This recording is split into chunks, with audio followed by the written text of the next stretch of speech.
Assalamualaikum warahmatullahi wabarakatuh. Kali ini kita akan membahas tentang materi dan perubahannya serta sifat-sifatnya. Coba kita perhatikan benda-benda yang ada di sekeliling kita. Seperti parfum, sabun, pasta gigi, cermin, obat-obatan, dan minuman. Semua benda yang ada di sekitar kita, baik itu tumbuh-tumbuhan, bahkan kita sendiri, merupakan materi. Semua benda ini ada yang terdiri atas beberapa zat dan ada yang hanya tersusun atas satu zat. Contoh parfum. Parfum terdiri atas alkohol dan minyak esensial. Dan benda yang hanya terdiri atas satu zat seperti emas. Lalu, apa yang dimaksud dengan materi itu sendiri? Nah, menurut beberapa ahli, seperti Ali Nugraha dan Dwiana pada tahun 2008, materi adalah segala sesuatu yang memiliki massa, menempati ruang, dan memiliki sifat dapat dilihat, dicium, didengar, dirasa, ataupun diraba. Materi adalah segala sesuatu yang mempunyai massa dan menempati ruang. Sedangkan menurut Sukarmin, materi adalah segala sesuatu yang menempati ruang, mempunyai volume. Di sini dapat kita simpulkan bahwa materi adalah segala sesuatu yang menempati ruang dan memiliki massa.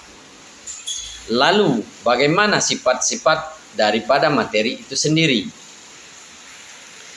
Materi memiliki sifat-sifat tertentu yang khas, yang memudahkannya untuk dapat dikenali dan dibedakan dengan zat yang lain. Secara umum, sifat materi dapat dikelompokkan ke dalam dua kelompok. Yang pertama, sifat fisika, dan yang kedua adalah sifat kimia. Sifat fisika suatu benda dapat diukur secara langsung, seperti warna, bau, kerepatan, titik leleh, titik beku, kelenturan, dan kekuatan. Lalu sifat kimia adalah sifat yang berhubungan dengan kemampuan sebuah zat untuk bereaksi atau berubah menjadi zat lain. Untuk mengukur dan mengamati sifat kimia hanya dapat dilakukan melalui reaksi. Contoh, hidrogen. Contohnya gas hidrogen dan gas oksigen direaksikan maka akan menghasilkan zat baru, yaitu air.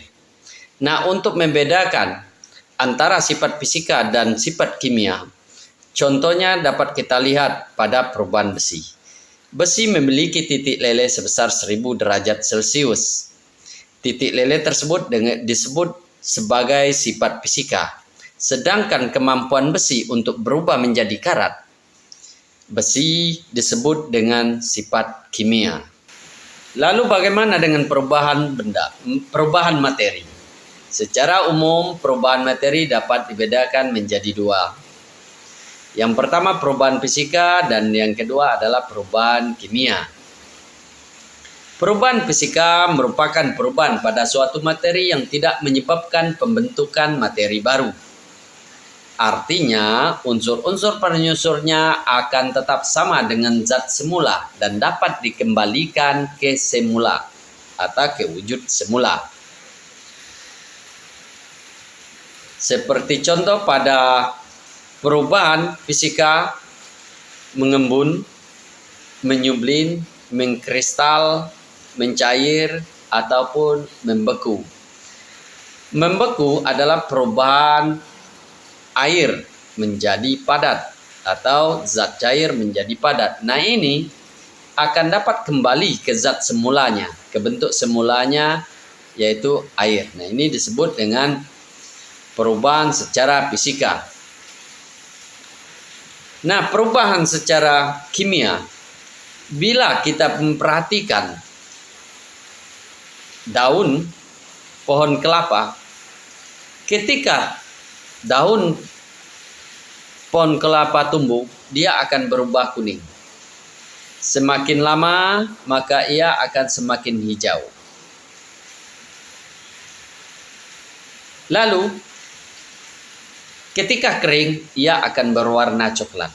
Nah, perubahan ini disebut dengan perubahan kimia. Bahwa daun kelapa tadi tidak akan mungkin berubah kembali menjadi warna hijau. Pada perubahan fisika dan perubahan kimia berlaku hukum kekekalan massa, yaitu massa zat sebelum berubah dan setelah mengalami perubahan adalah tetap. Perubahan kimia dapat dibedakan menjadi 5 kelompok. Yang pertama karena proses pembakaran, seperti contoh kayu dan lilin yang dibakar. Yang kedua karena proses peragian, seperti contoh perubahan susu menjadi keju, singkong menjadi tapai. Lalu yang ketiga adalah proses kerusakan, contohnya pelapukan kayu ataupun perkaratan besi. Yang keempat, karena proses biologis makhluk hidup, seperti contoh terjadinya proses fotosintesis pada tumbuhan. Lalu yang kelima adalah proses pertumbuhan dan perkembangan makhluk hidup, contohnya kita, awalnya bayi lalu menjadi dewasa. Lalu bagaimana klasifikasi materi itu sendiri? Nah, berdasarkan keadaan fisikanya, materi ini dapat dikelompokkan ke dalam 3 macam. Berdasarkan wujudnya, yaitu padat, cair, dan gas. Yang pertama wujud zat. Wujud zat ada gas, cair, dan padat. Gas merupakan suatu zat atau benda yang mempunyai volume dan bentuk yang selalu berubah sesuai dengan tempatnya. Lalu yang kedua cairan. Cairan adalah suatu zat atau benda yang mempunyai volume yang tetap, tetapi bentuknya berubah-ubah sesuai dengan wadah atau tempatnya.